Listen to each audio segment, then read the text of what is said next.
Ça fait des années que je dénonce ouvertement, sans relais d'ailleurs suffisant dans l'opinion, les menaces que subissent les salariés à Transévry, mais c'est le cas aussi dans d'autres entreprises, si j'en crois tous les témoignages que je reçois depuis hier soir, face à des personnes d'un syndicat, Sud en l'occurrence, particulièrement violentes, menaçantes et qui font régner la terreur dans nos entreprises.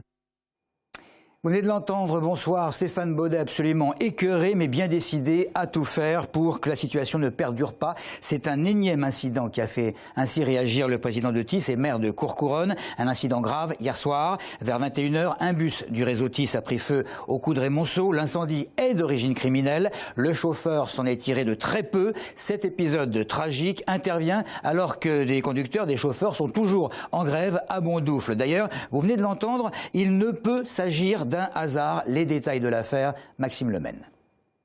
4 individus sont à l'origine des faits. Arrivés sur place en voiture, ils montent dans le bus articulé stationné devant le terminal David Douillet. Ils tentent alors de poignarder le chauffeur, mais la lame ripe sur les stylos qu'il a dans la poche. Les 4 agresseurs placent ensuite plusieurs bouteilles de gaz à l'intérieur du véhicule et interdisent au chauffeur de sortir. Finalement, un passant lui porte secours. Je ne sais pas qui c'était, je ne sais pas pourquoi. Je suis père de 5 enfants, je comprends pas. Le chauffeur est syndicaliste FNCR et n'a pas pris part au mouvement de grève qui secoue TIS depuis plus d'une semaine. Stéphane Baudet, président du réseau, ne peut pas croire au hasard. Un responsable syndical qui refuse de faire grève, qui est caillassé plusieurs fois dans la semaine, qui est ouvertement menacé et qu'on tente de tuer à 2 reprises, à la fois en le poignardant et ensuite en essayant d'incendier son bus en l'enfermant dedans, c'est un acte délibéré, c'est un acte de terrorisme, c'est un véritable attentat, ça le visait et en effet, je considère que ce ne sont pas des violences urbaines. Un chauffeur gréviste rencontré sur les lieux de l'attaque le reconnaît, le quartier où s'est déroulée l'agression est plutôt calme. Le syndicat Sud, à l'origine de la grève, rejette tout lien avec l'agression.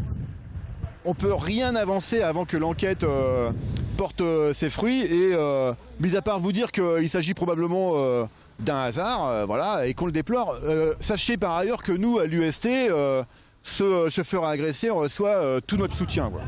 Les grévistes se disent prêts à aller jusqu'au bout de leur action. Stéphane Baudet, quant à lui, a demandé au préfet d'interdire la manifestation qui devait avoir lieu cet après-midi devant la mairie de Courcouronnes.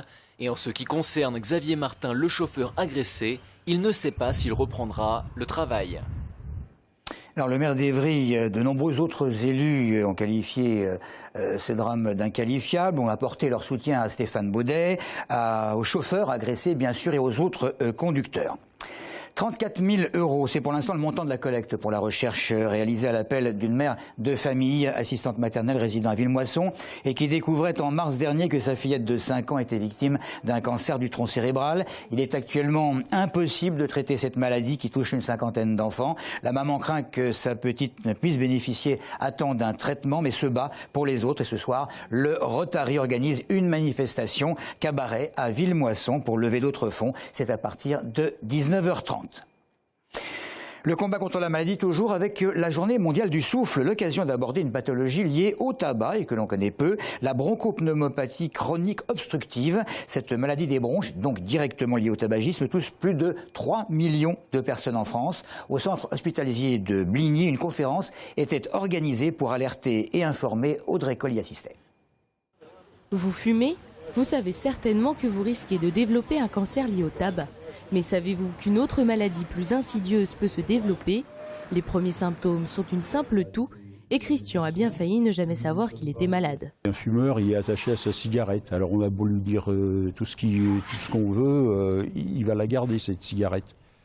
Moi, c'est mon médecin traitant qui a décelé ma maladie et il a été assez convaincant pour que ça soit la trouille, quoi, je le dis carrément, la trouille qui fasse que j'arrête véritablement de fumer. La bronchite chronique obstructive est une maladie qui tue. Elle s'installe de façon latente et détruit les poumons.